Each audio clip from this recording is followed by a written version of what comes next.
안녕하세요. 전 부천에 사는 딸 둘 맘입니다. 60대 중반이고 혼자 살고 있어요.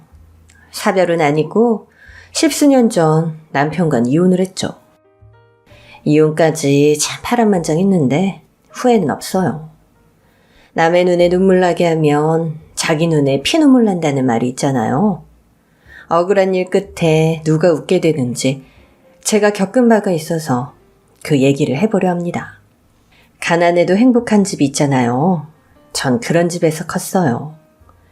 제가 장녀고 남동생 하나 있었는데 우리 부모님은 돈 버는 재주는 없어도 자식들은 따뜻하게 품어주셨죠.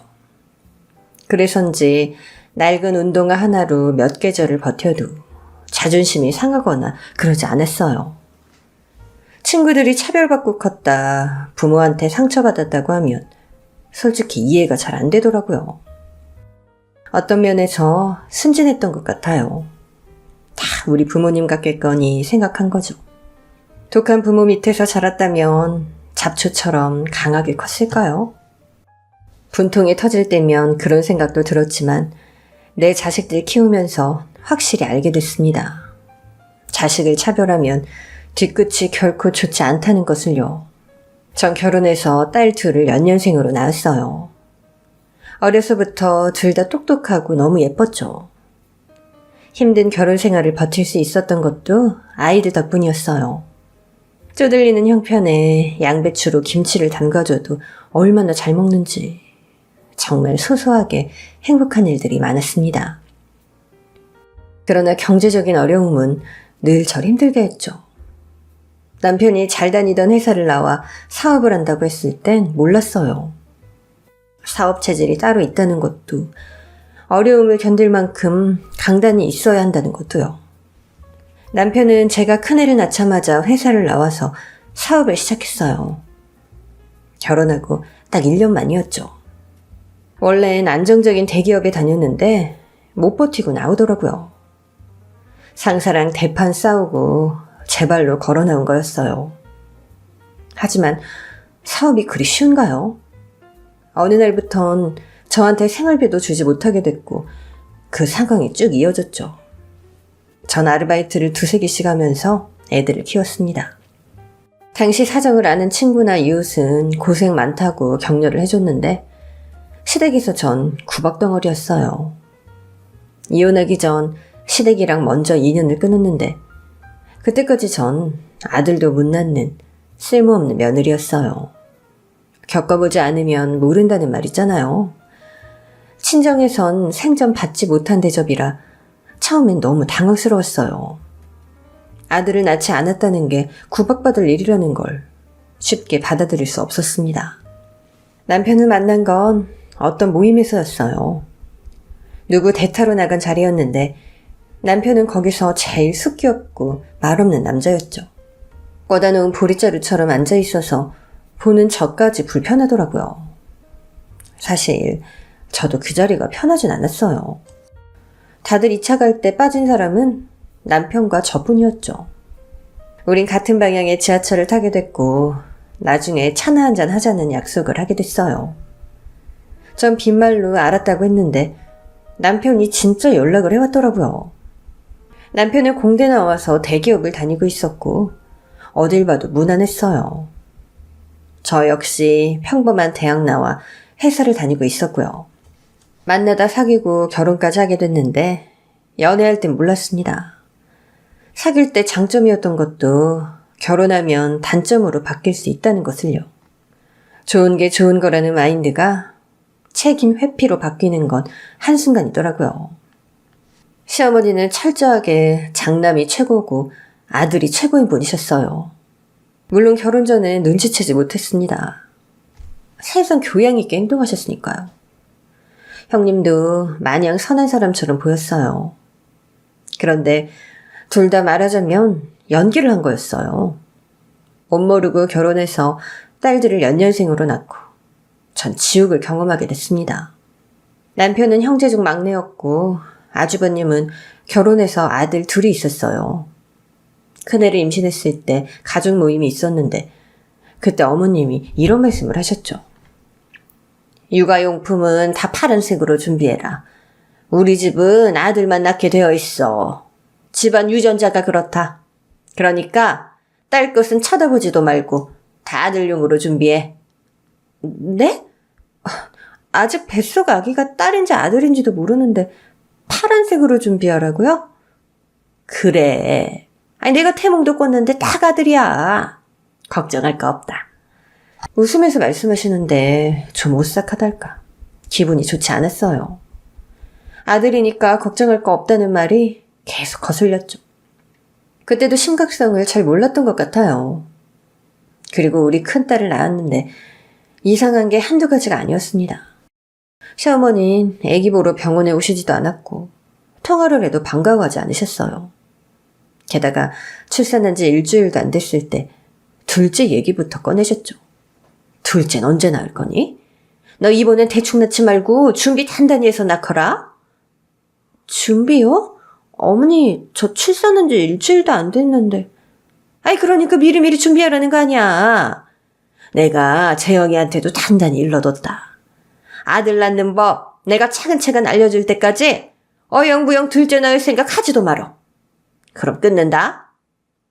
전 기가 막혀서 남편을 붙잡고 물었습니다. 어머님이 하신 얘기가 대체 뭐냐고요.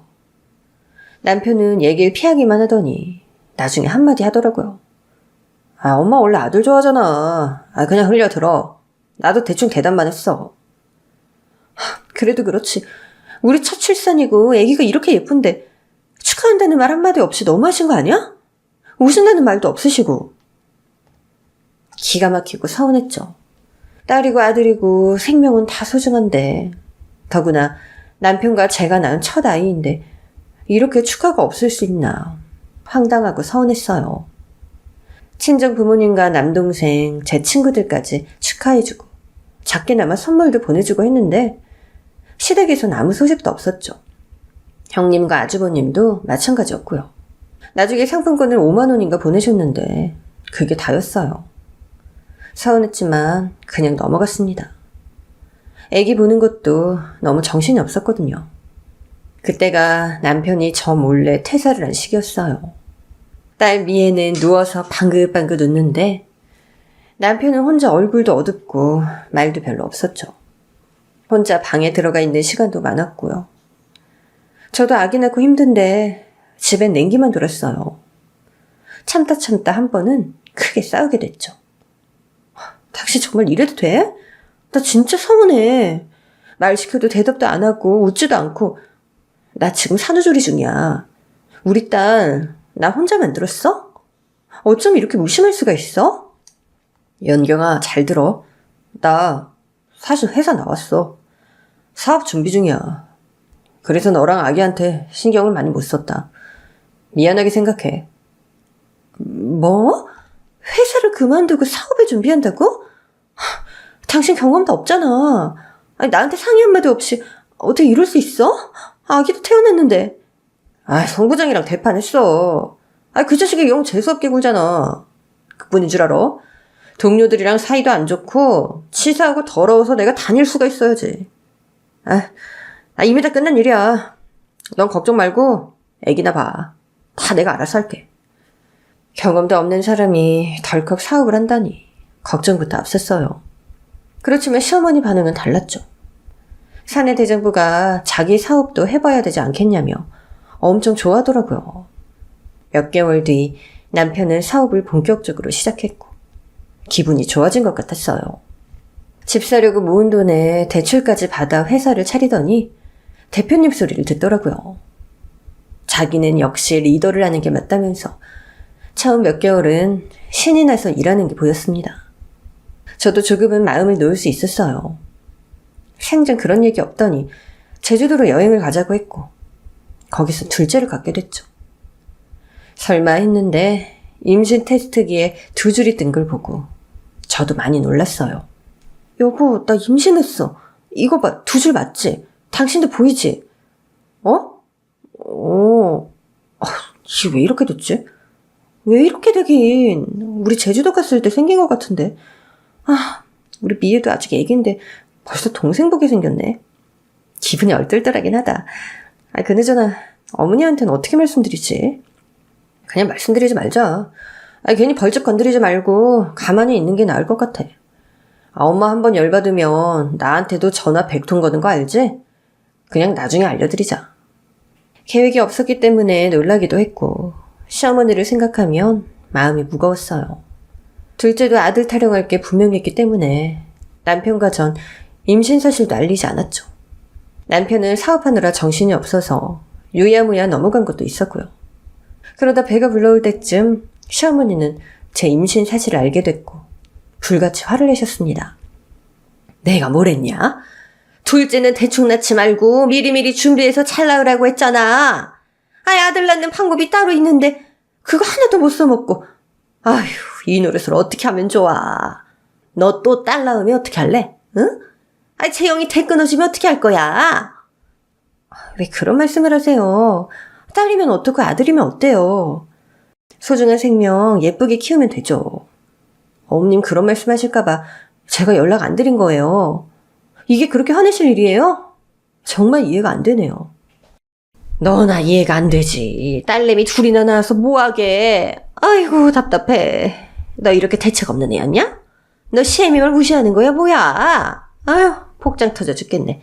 그만 끊어라. 진짜 머리에서 지진이 나더라고요.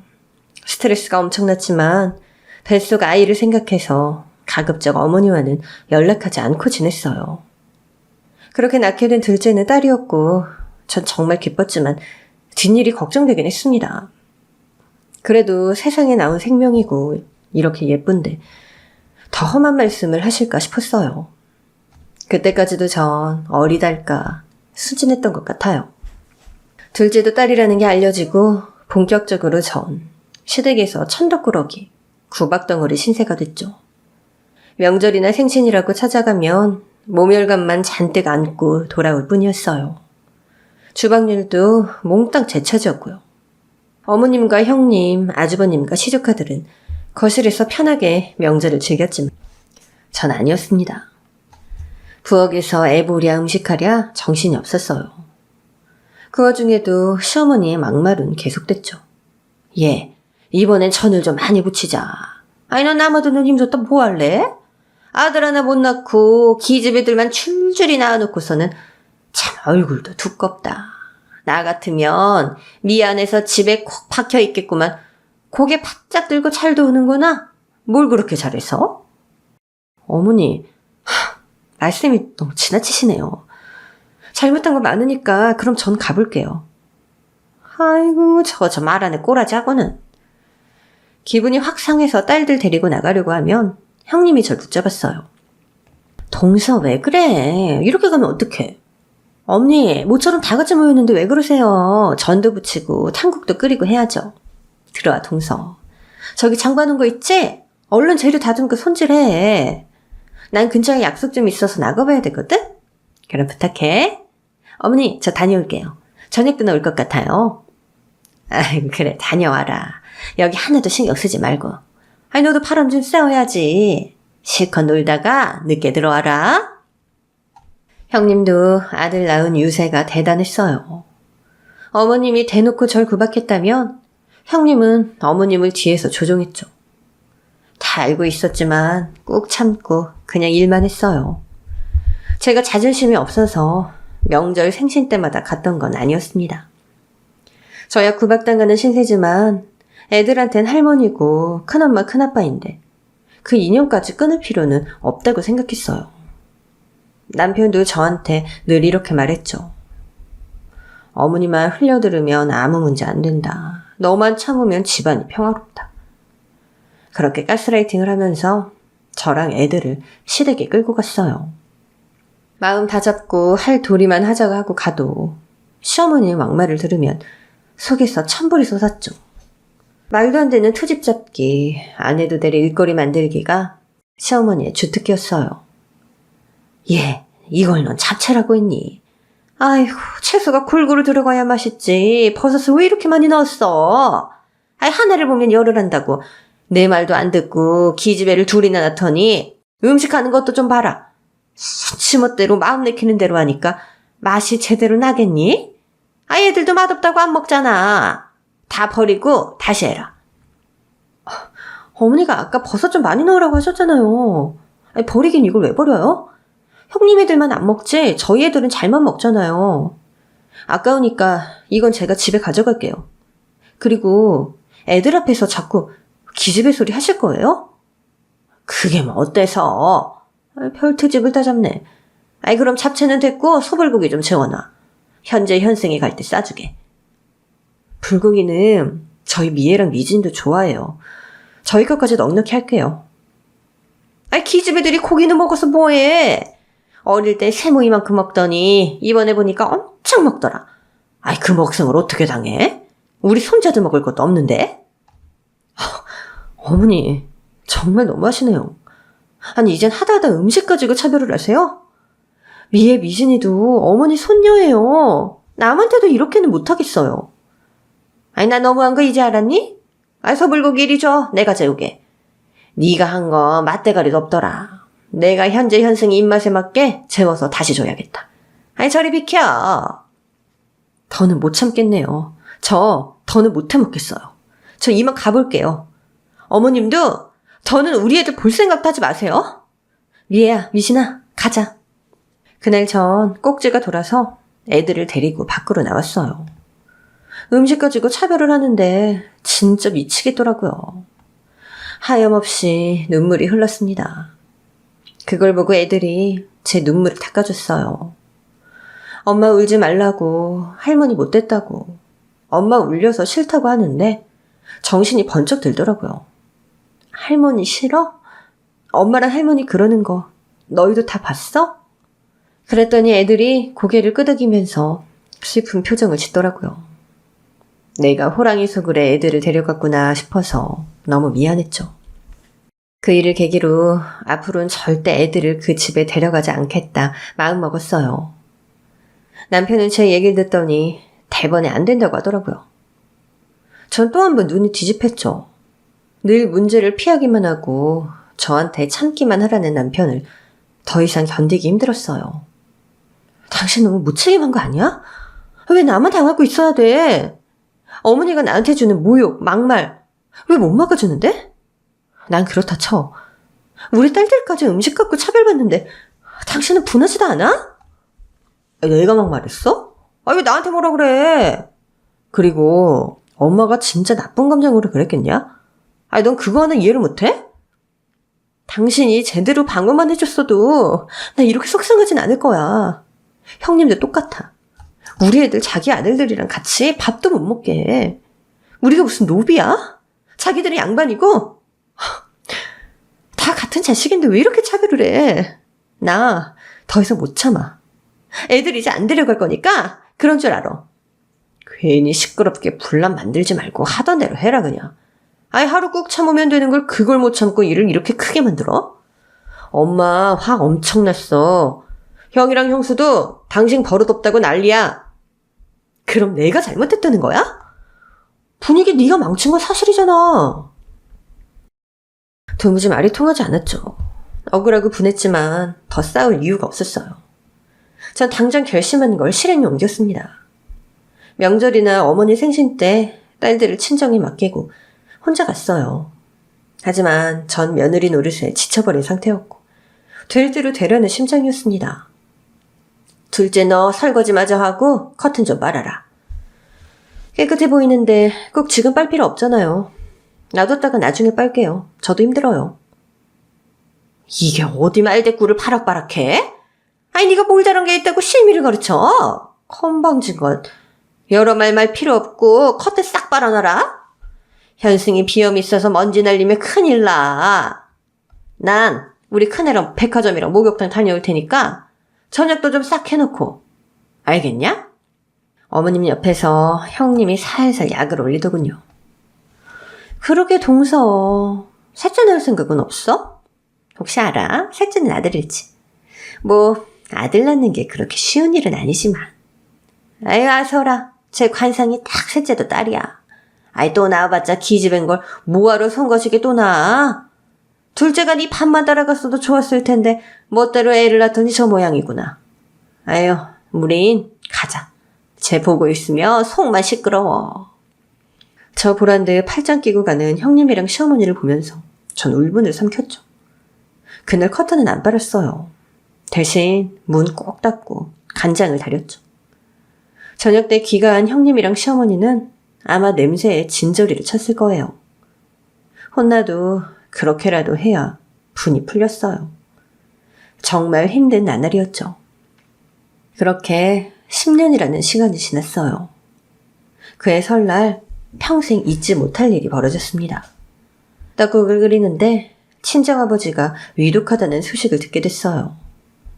남동생 전화에 전 혼이 나가서 떡국 끓이다 말고 부랴부랴 병원에 갈 준비를 했죠. 어머니, 저희 친정아버지 쓰러지셔서 병원에 가셨대요. 위독하시다고 해서 얼른 가봐야 돼요. 웬 호들갑이야? 아이, 떡국 마저 끓여놓고 가. 이게 어디서 배워먹은 짓거리야? 어머님이나 형님이 하시면 되잖아요. 왜 이러세요? 비켜주세요, 어머니. 저 가야 돼요. 아니, 지금 설마 떡국이 사람 생명보다 더 중요해요? 네? 머리가 나빠도 이렇게 나쁠 수 있니? 아니, 네가 지금 병원 가서 할 수 있는 게 뭐가 있는데. 남동생이 니네 엄마랑 같이 있는데 굳이 너까지 쪼르르 쫓아갈 이유가 뭐가 있냐고. 지금 그걸 말이라고 하세요? 아이, 떡국 끓여놓고 여기 빈 접시 안 보이냐? 과일도 좀 풍성하게 깎아놔라. 애가 그릇이 요만하니 딸만 내리 둘이나 낳지. 아이, 네가 마음을 크게 좀 써봐. 떡두꺼비 같은 아들을 왜 못 낳겠어? 그리고 저 세상 갈 때 된 사람은 가는 거다. 네가 열일 제치고 간다고 달라지는 게 있을 것 같아? 네까지 꽤 의사야 뭐야. 저 못해요. 가보겠습니다. 눈이 뒤집힌 그때 형님이 불난 집에 기름을 붓더라고요. 동서, 왜 그렇게 무례해? 어머님이 뭐 틀린 얘기하신 거 있어? 다 해놓고 가. 새해부터 우리 쫄쫄 굶으란 말이야? 진짜 책임감 없네. 정말 너무들 하시네요. 전 못해요. 떡국을 먹든 과일을 먹든 빈 접시를 핥아먹든 알아서들 하시라고요. 온몸이 부들부들 떨렸어요. 더 이상 그 자리에 있을 수가 없었죠. 전 옷도 안 걸치고 차키만 들고 나와 병원을 향해 달렸습니다. 갔더니 아버지 상태는 생각보다 더 위중했어요. 수술이 시급한 상태였는데 상황이 좋지 않았죠. 일단 부모님은 돈이 없었습니다. 대수술이라 수술비, 병원비가 만만치 않았는데 전혀 대응할 방법이 없었죠. 친정 부모님은 노후 준비가 전혀 돼 있지 않았어요. 그땐 저도 상황이 좋지 않았죠. 집주인이 전셋값도 올려달라고 해서 그 돈도 빚을 진 상태였고요. 반면 시댁은 부유하고 현금도 많았습니다. 좋은 자리에 건물이 있어서 다달이 월세도 많이 나오고 있었고요. 그날 밤 전 시어머니 앞에 납작 엎드렸습니다. 눈물로 호소했던 것 같아요. 어머니, 딱 한 번만 도와주세요. 저희 아버지 지금 당장 수술이 필요한 상황이에요. 지금 이 아빠나 저나 방법이 없어요. 집주인이 전셋값 올려달라고 해서 그것도 대출로 메꾼 상태고 제가 일한 돈은 생활비로도 모자라고요. 저희 아버지 좀 살려주세요. 네? 병원비라도 조금만 도와주시면 제가 진짜 잘할게요. 꼭 갚을 거고요. 그동안 제가 서운하게 해드렸다면 용서해 주세요. 제발요. 용서? 새해 아침부터 집안 분위기 개판 만들어 놓고 가더니 너도 참 뻔뻔하구나. 아, 네가 뭐가 이쁘다고 돈을 빌려줘. 네가 이 집에 와서 한 게 뭐가 있냐? 아들을 낳기로 했어. 우리 재영이한테 큰 돈을 쥐어준 적 있어. 자고로 남편이 사업을 하면 돈이 막혔을 때 여자가 목돈도 턱턱 내놓고 그래야 되는 거야. 그럴 능력도 하나 없으면서 어디 시미한테 대들어? 나 돈 없고 있어도 너한테 못 빌려줘. 포기해. 어머니 돈 있으시잖아요. 몇백이라도, 아니 몇십이라도 좀 도와주세요. 네? 아이 그만 가봐라. 나 피곤해. 재영아, 아이 넌 네 댁 데려가지 않고 왜 몰등에 서 있냐? 어머니의 눈빛은 차가웠고 절 벌레 보듯 하더라고요. 전 지푸라기라도 붙잡는 심정으로 형님한테도 매달렸어요. 어떻게든 갚겠다고 한 번만 도와달라고 했지만 자기도 죽지 못해 산다며 오리발을 내밀더라고요. 그건 누가 봐도 거짓말이었어요. 형님은 비싼 동네에 살면서 늘 명품 구두, 명품 가방만 하고 다녔습니다. 전 울면서 시댁을 나왔고 끝내 사채까지 알아봤어요. 하지만 눈덩이처럼 불어날 이자가 무서워 차마 거기까지는 손을 대지 못하고 망설였죠.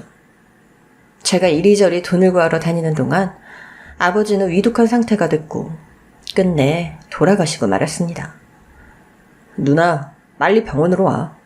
이제 다 끝났어. 아버지 돌아가셨어. 차 안에서 동생의 전화를 받고 전 미칠 것만 같았습니다. 피를 토하는 심정이라는 게 어떤 건지 그때 경험한 것 같아요. 수술 한 번 못 받고 떠난 아버지 앞에서 전 무너지고 말았죠. 당연히 시어머니와 시댁 식구들은 아버지 장례식에 얼굴도 비치지 않았어요. 그리고 아버지 장례가 끝난 뒤 엄청난 사실을 알게 됐습니다. 어머님 돈으로 형님네 애들이 유럽으로 유학을 간다는 걸 알게 됐어요. 알아보니 우리나라에서도 부잣집 애들이나 보낼 수 있는 학교였고 그것 때문에 시어머니는 건물도 팔고 현금도 몽땅 전부 형님에게 줘버렸다는 거였습니다. 전 그 사실을 알고 이성을 잃었어요. 어머님 앞에서 짐승처럼 울부짖었죠. 어떻게 그럴 수가 있냐고. 사람 생명이 위독하다는데 내가 이 집에서 얼마나 참고 살았는데 이런 꼴을 보게 하냐고 분노를 터뜨렸어요. 하지만 돌아오는 건 차가운 말뿐이었죠. 네 아버지 그렇게 된 건 안 됐지만 그게 어디 내 탓이니? 아니 내 돈 내가 쓰고 싶은데 쓴 게 뭐가 잘못이야? 정말 너무하시네요. 제가 뭘 그렇게 잘못했어요? 결혼하고 딱 1년 미애 아빠한테 생활비 받았고 그 이후엔 제가 벌어서 생활하고 애들 키웠어요. 어머니가 저 아들 못 낳았다고 구박하고 멸시해도 명절이랑 생신 다 챙겼고요. 제가 남편을 때리기를 했습니까? 애들을 버리기를 했어요? 남의 눈에 눈물 나게 하면 자기 눈엔 피눈물 나는 법이에요. 어쩌면 이렇게 저한테 모질고 독하세요? 그 업보 어떻게 감당하려고요? 이제 저 볼 일 없을 거예요. 이렇게 마주보고 얘기하는 것도 끝난 것 같네요. 손톱만큼 남아있던 미운정마저 바닥이 나버렸죠. 시어머니 형님네와 인연을 끊겠다고 했더니 이번엔 남편이 난리를 치기 시작했어요. 제가 그러면 사업 어려울 때 어머니한테 어떻게 손을 벌리냐고 하더라고요. 전 기막혀서 이렇게 대답했죠. 사업해서 다 말아먹지 않았냐고. 현실을 똑바로 보라고 말했어요. 그놈의 사업병 좀 때려칠 수 없어? 당신 나한테 생활비 준 거 결혼하고 고작 1년이 다야. 그동안 내가 애들 키우고 돈 벌면서 얼마나 힘들었는 줄 알아? 어머님한테 돈 빌릴 수 있었으면 생활비를 빌려야지. 어차피 말아먹을 사업자금을 빌리니? 내가 그렇게 당하고 사는데도 나서지 않은 게 결국은 다 돈 때문이었구나. 이게 가족이야? 당신이 그러고도 남편이냐고! 너 말 다 했어? 어머니 옛날 사람이잖아. 그것도 이해 못하고 꼭 나한테 이 난리를 쳐야겠냐? 난 네 남편이기 이전에 우리 엄마 아들이야. 네 그 유별난 성질 때문에 천년을 끊으라고 해? 돈줄 주고 있는 건 엄마인데 엄마 성질을 그렇게 긁어놓으면 어떡해? 남편에게도 오만정이 다 떨어졌고 제 마음은 차갑게 식어버렸죠. 이혼이라는 단어가 하루 종일 뇌리에서 사라지지 않았어요. 남편은 어머니 마음 풀어준다고 시댁에 가서 한동안 집에 오지 않더라고요.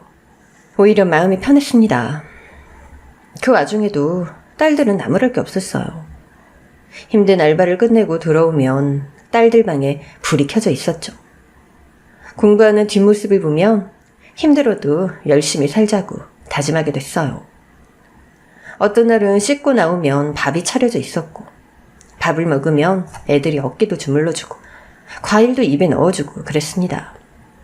그 시간만큼은 세상을 다 가진 것 같았어요. 게다가 애들은 성적이 월등히 좋았고 둘 다 의대를 희망했어요. 엄마, 나랑 미진이 하고 싶은 게 똑같아. 우리 둘 다 의대 가고 싶은데 엄마 생각은 어때? 우리 딸들이 그런 생각을 다 했어? 엄마는 너무 기쁘지. 학교 다니는 내내 전교 1등만 하더니 진로를 그쪽으로 정한 거야? 응. 선생님들도 응원 많이 해주셔. 근데 우리 집 형편에 둘 다 의대에 가도 될까? 아이 그럼 엄마가 등록금은 어떻게든 마련해 볼 테니까 너흰 공부에만 전념해. 알겠지? 시간은 흘러 큰애는 입시를 치렀고 명문대 의대에 덜컥 합격을 했습니다. 딸이 합격 소식을 알리면서 저한테 와락 안겼어요. 눈물이 왈칵 솟더라고요. 하늘을 날아갈 때 기쁘면서도 한편 걱정이 되기 시작했어요. 등록금이 정말 만만치가 않았습니다.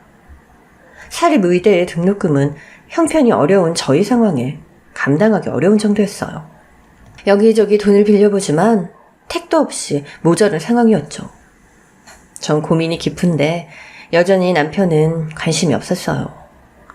새로 또 무슨 사업을 벌인다고 사람을 만나느라 바쁘더라고요. 전 답답해서 어떻게 하면 좋겠냐고 물어봤죠. 그래도 애들 아빠니까 한가닥 희망을 걸었던 것 같아요. 미애 등록금 때문에 잠이 안 와. 설득해봤는데 대학 낮춰서는 안 가겠대. 장래 생각해서 꼭 좋은 대학 가고 싶다고 하는데 등록금이 한참 모자라네. 이제 더 돈 빌릴 곳도 없어. 하지만 돌아온 남편의 대답은 가관이었습니다. 유난 떤다 진짜. 아이 기집애들 그냥 아무데나 등록금 싼 대로 아님 전액장학금 받을 수 있는 학교로 눈 낮춰서 갈 것이지. 아이 무슨 욕심이 그렇게 많아? 집안 형편을 알면 분수에 맞게 살 줄도 알아야지. 의사 공부하는데 돈이 얼마나 많이 드는데 끝끝내 쥐고 집대로 해? 에휴 이기적인 것들. 아이 난 몰라. 애들 기죽으면 안 된다고 하고 싶은 거 다 해줄 때부터 알아봤다. 네가 저지른 일이니까 수습도 네가 알아서 해. 지금 그게 아버지란 사람이 할 소리야? 애들 들을까 겁나. 집안 형편 어려운데 이만큼 공부하는 게 어디 쉬운 줄 알아? 아니 잘했다고 하지 못할 망정 애들 탓을 어떻게 할 수가 있어? 당신은 미애 보기 부끄럽지도 않아? 남들은 돈을 쌓아놓고도 못 보내서 안달인데. 아이 쓸데없는 소리 하지 말고 조만간 사업 시작해야 돼서 집중해야 되니까 귀찮게 좀 하지 마. 이번엔 진짜 되는 사업이라고. 혹시 등록금 하려고 모아둔 돈 있으면 좀 내놔봐. 사업자금 모자라니까. 내가 미쳤냐? 그 돈 절대 못 줘. 당신도 정신 좀 차려. 이제 사업은 접고 일용직이라도 좀 나서보라고. 남편은 끝까지 절 실망시켰죠. 정말 가망 없는 인간이었어요. 그리고 며칠 후 뜻밖의 일이 벌어졌어요. 위애가 등록금 걱정을 하다 자기 친할머니를 찾아갔더라고요. 둘째가 절 붙잡고 그러더라고요. 언니가 친할머니 찾아간 것 같다고 해서 가슴이 덜컥 내려앉았습니다. 며칠 전 남편과 부부싸움 하는 걸 들은 모양이었어요. 형님네 아들들은 건물 팔아 유학 보내놓고 우리 애들은 10원 한 장 안 주는 게 말이 되냐고 했었죠. 제가 악에 받쳐 한 얘기를 미애가 다 들었던 거였어요. 큰집 오빠들은 친할머니 도움으로 외국 유학까지 갔으니 자기도 도움을 청해보자는 심정이었겠죠. 시어머니 그 성격에 애한테 막말을 하고 모욕을 줄 게 눈에 그려졌어요. 택시를 타고 급하게 시댁 앞에 도착했는데 미애가 울면서 나오는 게 보였죠. 전 달려가서 우리 딸을 부둥켜 안았어요. 가슴이 찢어질 것 같았습니다. 그러게 여길 왜 왔어? 엄마한테 말도 없이. 엄마, 나 할머니 사람으로 안 보여. 어떻게 이럴 수 있어? 난 사람도 아니야? 아니, 여자는 사람도 아니냐고. 자기도 여자면서 어떻게 우리한테 이럴 수 있어? 그런 사람한테 엄마는 얼마나 오래 당하고 산 거야. 미애는 몇 년 만에 찾아간 할머니가 너무 차가웠다고 했습니다. 그래도 용기를 내서 말했대요. 꼭 의대에 가고 싶다. 시험도 잘 봐서 합격했으니 조금만 도와주시면 안 되냐고 사정을 했다는 거였죠. 큰집 오빠들 도와주신 거 다 알고 있다고. 그 학교 한 학기에 등록금은 얼마고 유학이 얼마나 드는지 다 알아봤다고요. 능력 있는 할머니가 도와주시면 꼭 그 은혜 갚겠다고. 한 번만 도와달라고 간청했다는 거였습니다. 그랬는데 돌아오는 대답은 싸늘하게 짝이 없었다는 얘기였어요. 할머니가 뭐랬는 줄 알아? 딸로 태어났으면 그냥 얌전히 있다 시집이나 갈 것이지. 뭐하러 대학식이냐 가냐는 거야.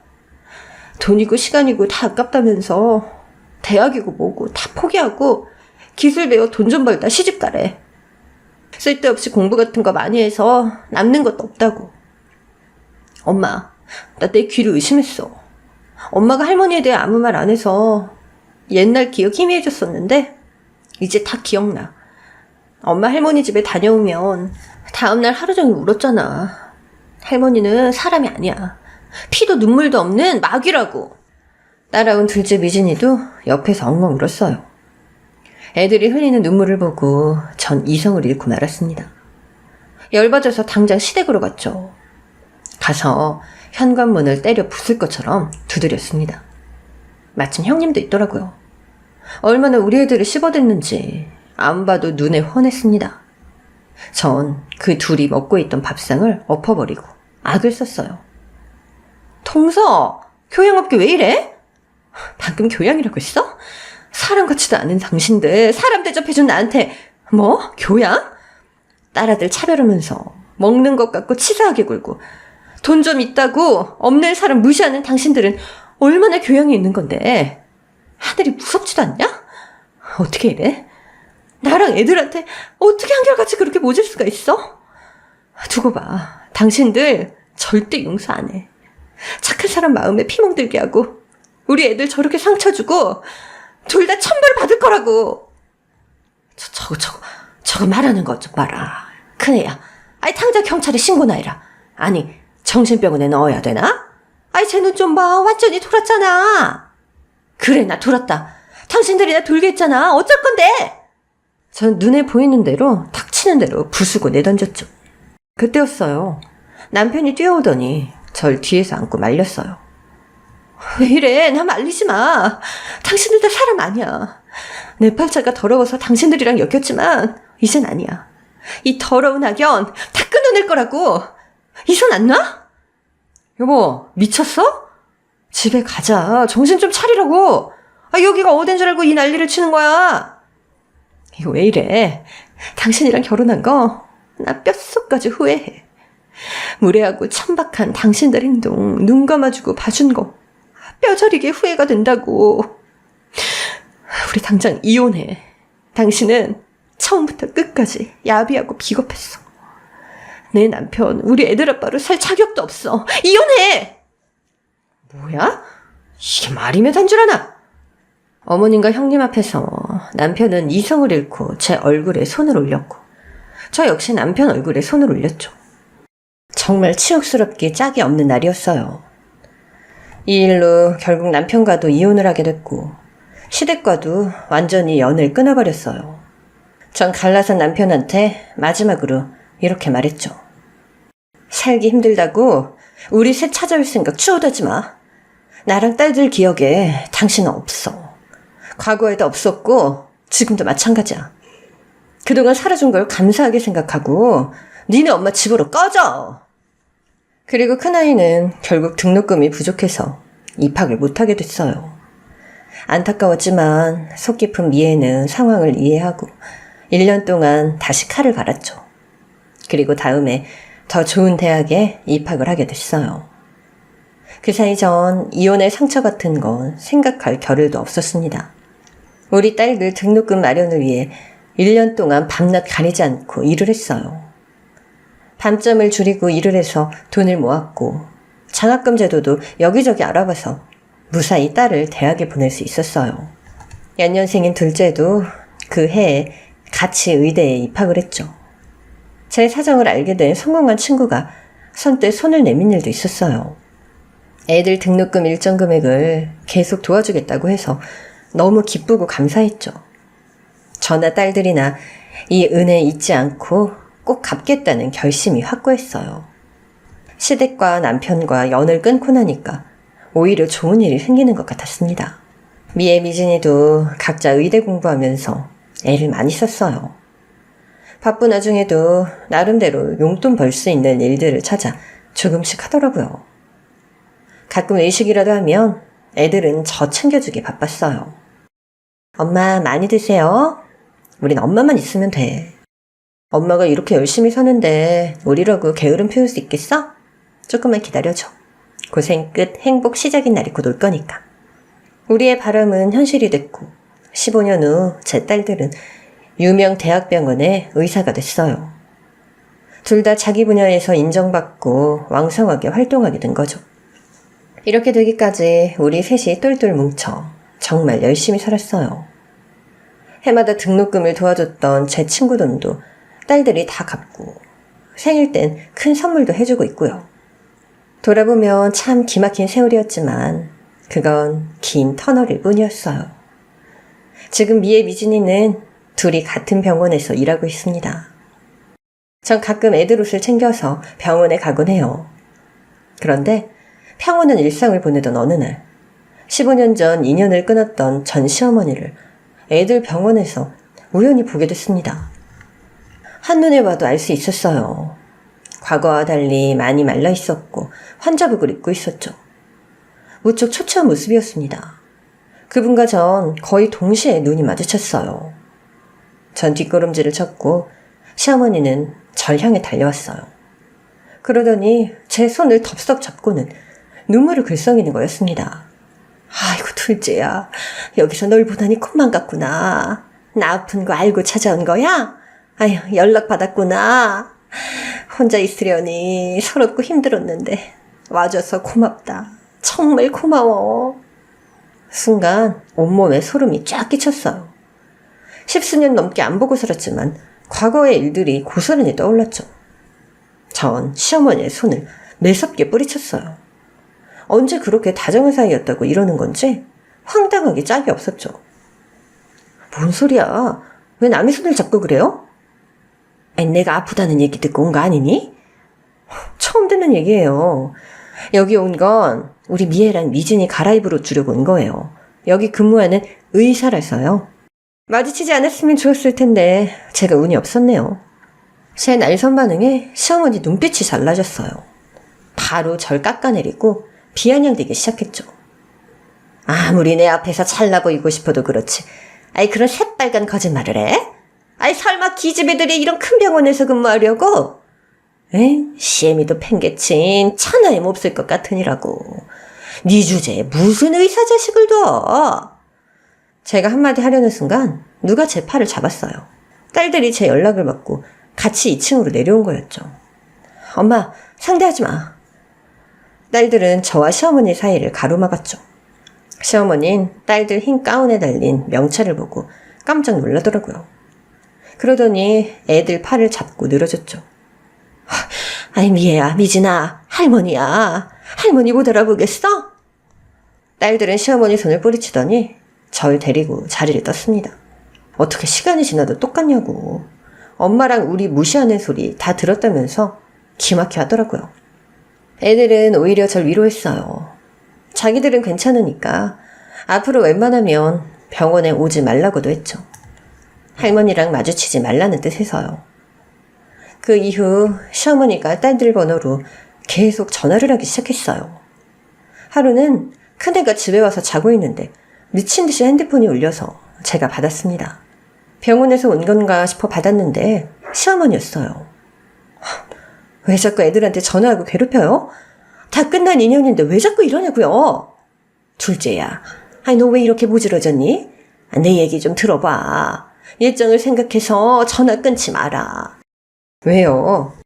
그렇게 아끼는 형님네 아들들이나 챙기지 왜 우리한테 전화를 하고 난리냐고요? 그것들 다 망했다. 애들은 유학 가서 사고만 치고 그걸 수습하느라 돈이 또 억수로 들었어. 학교에서 쫓겨나서 한국에 와서도 사고를 쳐서 아휴 지금 교도소에 들어갔다. 감옥에서 나오자마자 코인 한답시고 재산도 다 말아먹고 지금은 도망다니는 처지야. 큰아들 놈은 며느리랑 지방 어디 가서 일을 한다는데 내 소식 알고도 코빼기도 안 비치고 10원 한 장도 안 보내는구나. 아니 어떻게 이런 경우가 다 있니? 안 그러냐? 그게 저랑 무슨 상관인데요? 둘째야, 나 한 번만 도와다오.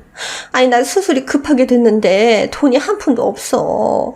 이러다가 병원비도 못 내고 수술도 못 받고 쫓겨나게 생겼다. 제발 살려다오. 응? 참 뻔뻔도 하시네요. 저희 아버지 위독할 때 뭐라고 하셨어요? 갈 때 되면 가는 거라고. 자식들이 뭘 해봤자 아무 소용없다고 하지 않으셨어요? 근데 이제 와서 뭐요? 제발 살려달라고요. 지나가던 개가 웃겠어요. 딸만 낳았다고 그렇게 구박하고 우리 애들 입에 밥 들어가는 것도 아까워했던 사람이 누군데요. 있는 돈 없는 돈 형님네 다 퍼주더니 이제 와 아쉬우니까 나한테 손을 벌려요? 사람이라면 그렇게 못해요. 미안해서 염치 없어서 그렇게 못한다고요. 나만 그렇게 산 거 아니야. 너도 알잖니? 옛날엔 다 그랬다? 장남이 아들이 다 우선이었다고. 그래서 그랬던 거야. 아니 네 딸들이 뭘 잘못해서 특별히 미워했던 게 아니라고. 아니 사실 나 다 알고 있었다. 네 애 미진이가 훌륭한 의사도 되고 잘 될 줄 알고 있었어. 그러니까 둘째야, 아이들이랑 합심해서 나 한 번만 좀 살려다오. 아이 한 번만 좀 도와줘. 망언은 거기서 멈추지 않았어요. 사람 고쳐 쓰는 거 아니라더니 전 시어머니가 딱 그 경우였습니다. 아이고 맞다, 내가 그걸 잊고 있었네. 아이 우리 손녀들이 여기 의사면 병원비도 할인받을 수 있겠다. 아이 그럼 얼마 안 될 테니까 그것 좀 내줘. 응? 할 수 있지? 아이고 나 이제 한시름 났다 둘째야. 통화를 하는 사이 딸들이 제 곁으로 다가왔어요. 미애가 통화를 스피커폰으로 돌렸고 대화 내용을 함께 듣다가 화를 내기 시작했습니다. 이봐요 할머니, 뭔 개소리를 하는 거야 지금. 노망냈어요? 당신이 우리한테 어떻게 했는데 이제 와서 목숨 구걸을 해요? 나 똑똑히 기억하고 있어요. 내가 제발 등록금 한 번만 도와달라고 할머니 앞에서 울 때 뭐라 그랬어요? 기집애가 쓸데없이 많이 배워서 뭐하냐고. 얌전히 있다가 시집이나 가라면서요. 큰돈 들인 오빠들한테 버림받고 이제 와서 우리한테 덕 보려는 게 말이 돼요? 미진이도 한마디 하더라고요. 자기들은 할머니 없다 생각한 지 오래됐다고. 엄마 괴롭히지 말라고요. 전 애들을 방에 들여보내고 통화를 끝내려고 했어요. 내가 뭐랬어요? 남의 눈에 눈물 나게 하면 자기 눈엔 피눈물 나는 날 올 거라고 했죠? 기집애들 가르쳐서 뭐하냐고 돈 낭비하지 말라면서 왜 이제 와 우리 애들한테 목숨을 걸어요? 형님네 아들 형제 좋은 거 먹이고 입히고 유학까지 보내주면서 우리 애들한텐 싹스가 노랗다고 했죠? 그때도 우리 애들 전교 1등하고 있었는데 그 잘난 형님네 애들보다 더 잘 나갔던 거 일부러 부정하고 깎아내렸으면서 이제 와서 왜 이래요? 우리 애들 더 괴롭히지 말고 포기해요. 전화번호 오늘 당장 바꿀 거니까 전화해도 소용없을 거예요. 당신 인생 당신이 알아서 마무리 지어요. 알겠어요? 아휴 미안하다 둘째야, 잘못했어. 제가 전화를 끊으려는데 갑자기 미애가 핸드폰을 갖고 갔어요. 그러더니 아주 세기를 박았죠. 이봐요 거기 할머니, 노망난다 본데 정신과나 한번 가보던가. 병원비 없으면 이 병원에서 빨리 사라져. 당신 같은 진상 때문에 진짜 도움 필요한 환자들이 입원도 못하고 있거든? 뻘소리 나불거릴 시간 있으면 어디 알바라도 뛰던가. 또 한 번 내 눈에 보이고 우리 엄마 괴롭히면 그땐 내가 나서서 쫓아냅니다. 알았어요? 그날 이후 전해들은 시어머니의 소식은 비참하게 짝이 없었어요. 결국 업무과의 압박에 병원에서 나가게 됐다는 거였죠. 병원비, 입원비 누구 하나 도움 주는 사람이 없었던 거였습니다. 추후에 들은 소식은 다른 병원에서 수술을 받긴 했지만 아들들, 큰며느리, 손자들 누구 하나 돌봐주지 않아서 혼자 투병하다 쓸쓸히 죽었다는 거였어요. 같은 하늘 아래 똑같이 여자고 엄마면서 어떻게 그럴 수 있었는지. 아무리 많은 시간이 지났어도 시어머니의 언행은 도무지 이해가 안 되네요. 끝까지 가족을 챙기지 않은 남편도 마찬가지고요. 지금은 그들과 완전히 남이라는 게 너무 평온하고 행복할 뿐입니다. 지금 전 딸들과 안정된 하루하루를 보내고 있어요. 딸들은 하고 싶은 일 실컷 하면서 연애도 자유롭게 하는 눈치입니다. 저와 딸들의 노력이 결실을 맺은 것 같아서 참 감사하고 기뻐요. 앞으로도 지금처럼만 건강하고 행복하게 살면 더 바랄 게 없겠네요. 제 이야기는 여기까지입니다. 여러분도 원하는 일이 있으면 최선을 다해보세요. 꼭 좋은 일이 있을 거예요.